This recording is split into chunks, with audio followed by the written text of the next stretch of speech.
Assalamualaikum warahmatullahi wabarakatuh. Terima kasih atas kesempatannya. Perkenalkan, nama saya Nabila Nidia Hardianti dengan NIM 2019-210309. Baik, di sini yang pertama saya akan menjelaskan tentang pengertian anggaran kas. Anggaran kas adalah anggaran yang memerinci taksiran penerimaan dan pengeluaran uang tunai dalam suatu kurun masa yang akan datang, sebagai alat untuk memelihara likuiditas. Setiap perusahaan tentu memiliki laporan keuangan untuk melihat berapa keuntungan yang didapat. Selain itu, perusahaan juga akan melihat berapa persen kerugian yang dialami. Sehingga hal tersebut perlu untuk dilakukan sebuah pencatatan atau pelaporan agar bisa menjadi bukti. Maka dari itu, hal tersebut dinamakan kas. Anggaran kas juga adalah anggaran yang berisi perkiraan cash flow yang terbagi atas cash inflow atau arus kas masuk dan cash outflow atau arus kas keluar perusahaan untuk periode yang akan datang. Untuk arus kas masuk dan arus kas keluar lebih jelasnya akan dijelaskan oleh rekan saya. Baik, untuk selanjutnya saya akan menjelaskan tentang tujuan anggaran kas. Tujuan anggaran kas yaitu tidak terjadi kekurangan atau kelebihan kas, serta untuk melakukan evaluasi apabila terjadi kekurangan atau kelebihan.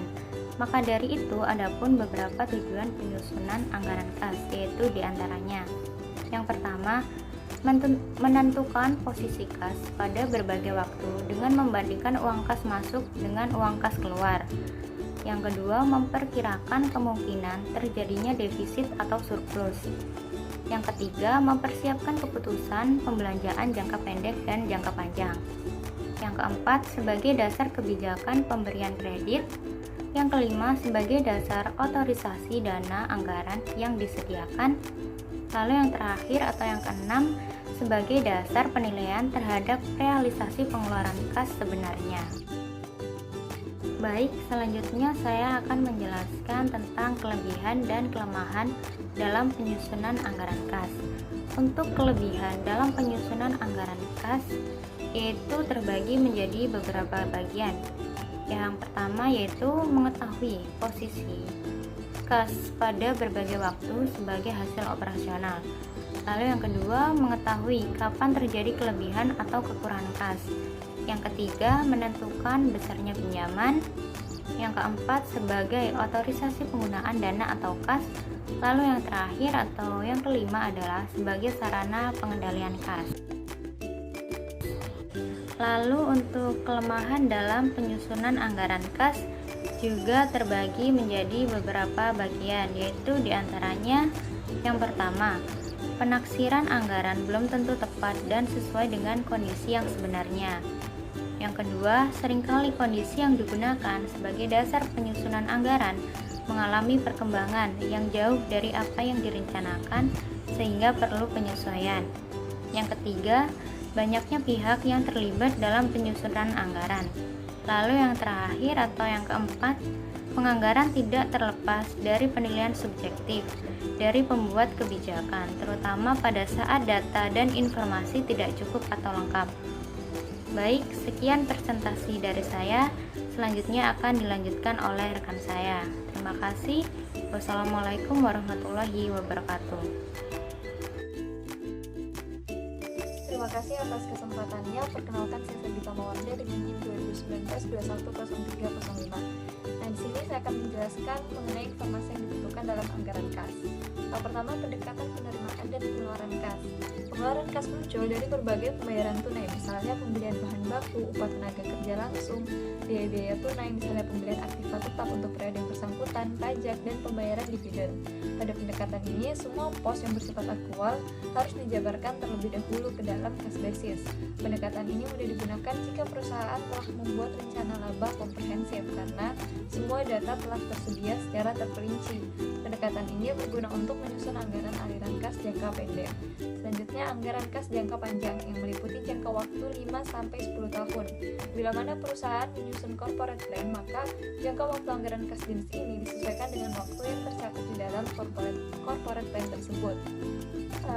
Kegunaan yang terutama adalah untuk mengetahui kemampuan perusahaan menambah dana dari sumber-sumber intern dan sekaligus memperkirakan saldo kas pada akhir setiap tahun anggaran.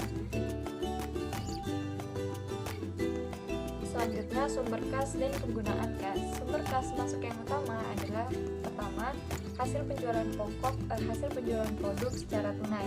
Nah, setelah uang diterima oleh perusahaan, barang kemudian diserahkan kepada pembeli dan transaksi tersebut akan dicatat oleh perusahaan yang bersangkutan. Yang kedua, dari hasil menagih piutang dagang. Yang ketiga, pendapatan lain seperti bunga dari bank, jasa giro, dan dividen. Kemudian yang keempat, adanya pengurangan pada aktiva tetap seperti menjual aktiva yang tak terpakai. Yang kelima, adanya penerimaan yang bukan penghasilan seperti kredit dari bank, penjualan obligasi, dan lain-lain hutang jangka pendek. Dan yang terakhir, ada penambahan modal sendiri oleh pemiliknya. Kemudian ada penggunaan kas keluar yang utama. Yang pertama adalah berbagai pembayaran untuk keperluan operasi perusahaan sehari-hari, seperti membeli material atau bahan baku, membayar gaji, upah tenaga kerja, dan berbagai gaji yang termasuk sebagai biaya overhead pabrik, kecuali depresiasi atau amortisasi yang tak membutuhkan kas, biaya-biaya penjualan, dan biaya-biaya administrasi. Kemudian yang kedua, ada pembayaran pada para kreditur baik berupa bunga maupun angsurannya.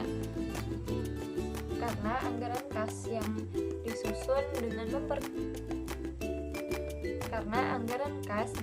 dengan memperkirakan seluruh penerimaan dan seluruh pengeluaran yang terjadi pada suatu periode, maka metode anggaran kas seperti ini disebut metode penerimaan dan pengeluaran kas atau cash receipt and disbursement method. Yang ketiga, pembayaran berbagai aktiva tetap. Yang keempat, pembayaran pada pemilik modal seperti pembayaran dividen atau pengembalian modal.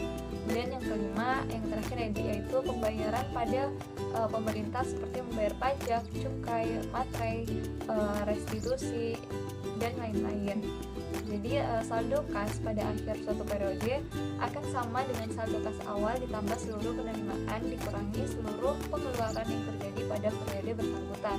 Bila mana penerimaan melebihi pengeluarannya, maka saldo kas akhir akan meningkat. Sebaliknya, bila pengeluarannya melebihi penerimaan, maka saldo kas akhir akan menurun, bahkan mungkin terjadi defisit kas. Assalamualaikum warahmatullahi wabarakatuh. Terima kasih atas kesempatannya.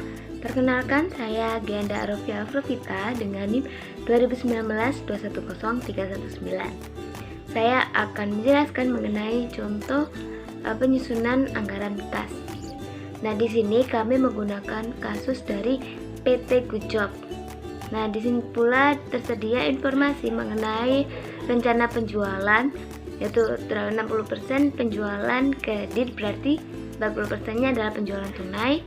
Lalu terdapat juga di sini bad debt 1% dengan informasi pengumpulan piutang, serta terdapat juga informasi mengenai pengeluaran kas serta penerimaan kas.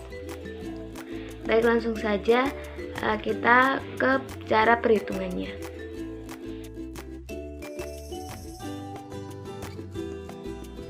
Baik, langkah pertama yang dilakukan yaitu kita harus memisahkan mana penjualan kredit dan mana penjualan tunai. Nah, tadi di soal telah diinformasikan mengenai penjualan kredit adalah 60%. Berarti kita hitung, nah berarti dari 100 juta total penjualan, maka 60 jutanya adalah penjualan kredit serta 40 jutanya adalah penjualan tunai. Nah, hal serupa dilakukan untuk menghitung periode bulan Februari, Maret, triwulan 2 dan triwulan 3 serta triwulan keempat. Baik, langkah selanjutnya yaitu kita mencari piutang neto ataupun yang disebut dengan piutang bersih perusahaan yang diperoleh dari menghitung penjualan kredit dikurangi dengan bad debt. Bad debt ini merupakan tafsiran dari piutang tak tertagih. Tadi telah diinformasikan pada soal bahwa piutang tak tertagihnya adalah 1%. Oleh karena itu kita hitung dulu 1% dari jumlah kredit. Jadi seperti pada bulan Januari kreditnya 60 juta, maka bad debt-nya ini 1% dikali dengan 60 juta adalah 600 juta. Lalu kita hitung berapa piutang netonya dengan cara penjualan kredit tadi dikurangi dengan bad debt. 60 juta dikurangi 600.000 adalah 59.400.000. Nah, ini merupakan piutang bersih dari perusahaan pada bulan Januari. Nah, hal ini dilakukan serupa sampai dengan periode triwulan keempat. Langsung bawahnya terakhir kita jumlah untuk piutang, untuk penjualan kreditnya berapa dan bad debt-nya berapa, serta berapa total dari piutang bersih perusahaan. Baik, setelah menghitung penjualan kredit dan piutang neto, maka selanjutnya adalah menyusun anggaran penagihan piutang. Nah, ini menggunakan piutang neto yang sebelumnya telah kita hitung dengan informasi yang telah tertera pada soal. Nah, pada kasus ini diinformasikan periode bulanan 80% pada bulan penjualan pengumpulan piutang, 10% sebulan sesudahnya, 6% pada 2 bulan sesudahnya, dan 4% pada 3 bulan sesudahnya. Jadi jika penjualan dilakukan pada bulan Januari, maka 80% pengumpulan piutang pada bulan Januari, 10% pada bulan Februari, 6% pada bulan Maret, dan 4% pada bulan April. Nah, di sini April masuk pada triwulan kedua. Baik, untuk periode bulan Februari. Nah, ini pengumpulan piutang 80% pada bulan Februari, 10% pada bulan Maret, 6% pada bulan April, dan 4% pada bulan Mei. Sedangkan untuk April dan Mei ini masuk dalam triwulan kedua. Jadi kita tambahkan 6% tambah 4% sama dengan 10%. Ini merupakan pengumpulan piutang pada triwulan kedua. Lalu pada periode Maret, 80% pengumpulan piutang pada bulan Maret, 10% pada bulan April, 6% pada bulan Mei, dan 4% pada bulan Juni. Jadi kita tambahkan 10% tambah 6% ditambah 4%. Sedangkan 20% ini masuk pada pengumpulan piutang triwulan kedua. Baik, sedangkan untuk periode triwulan telah diinformasikan dalam soal bahwa pengumpulan piutang pada periode triwulan ini 90% pada triwulan penjualan dan 10% pada triwulan selanjutnya. Maka pada triwulan kedua ini 90% dalam triwulan kedua dan 10% pada triwulan ketiga. Begitu pula pada triwulan kedua, ketiga, dan keempat. Jadi setelah semuanya dihitung, maka terakhir adalah kita total dari periode bulan Januari sampai dengan triwulan keempat. Nah, ini merupakan anggaran penagihan piutang PT Good Job pada tahun 2021. Nah, selanjutnya akan dijelaskan oleh rekan saya. Terima kasih.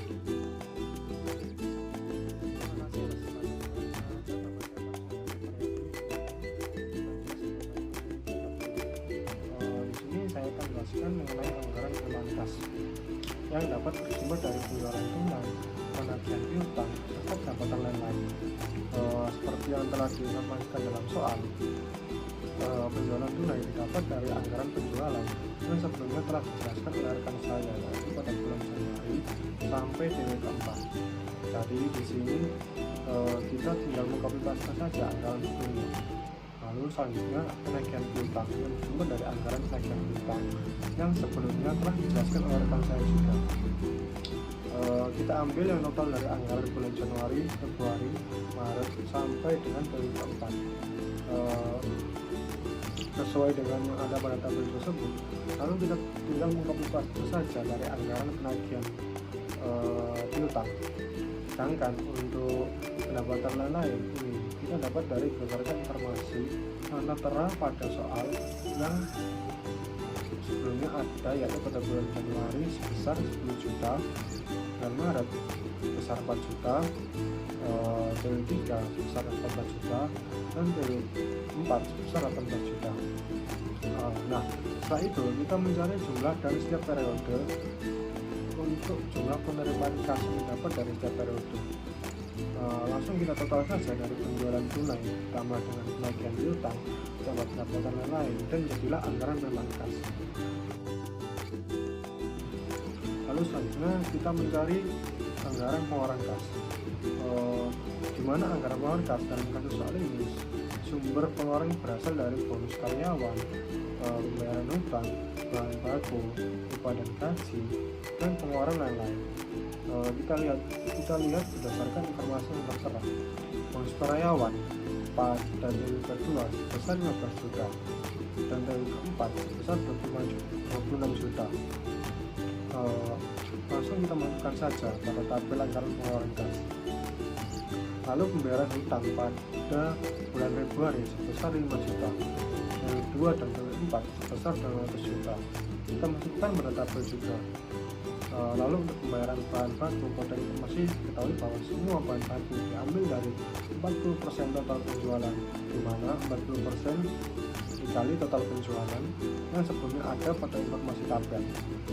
Selanjutnya adalah upah dan gaji, di mana di informasi pada bulan Januari dibayarkan sebesar 19.500.000. Bulan Februari sampai Maret sebesar 15 juta.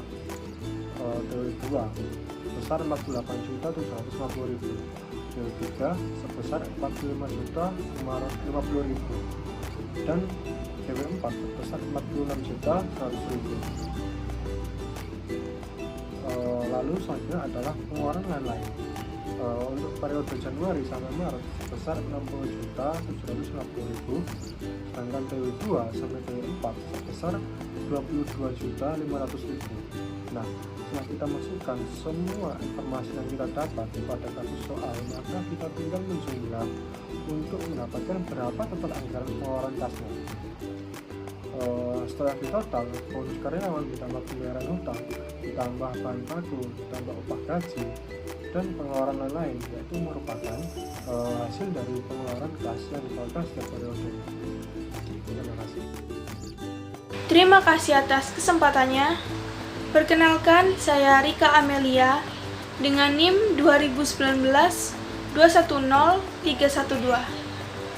Di sini saya akan melanjutkan penjelasan mengenai contoh yang sebelumnya sudah dijelaskan oleh rekan saya, yaitu anggaran kas pada PT Good Job.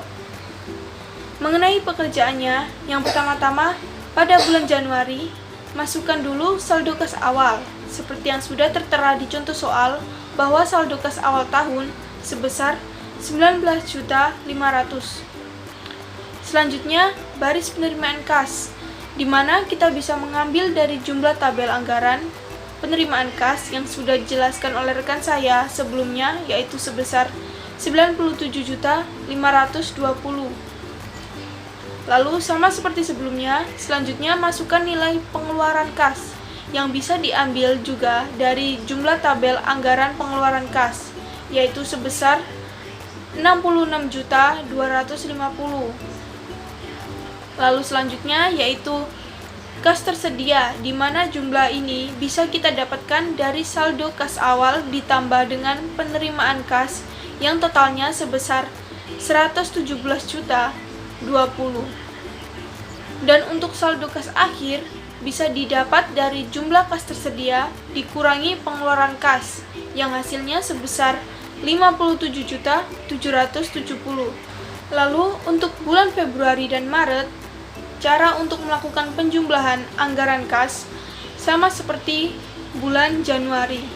Namun, saldo kas awal pada bulan Februari bisa diambil dari saldo akhir bulan Januari.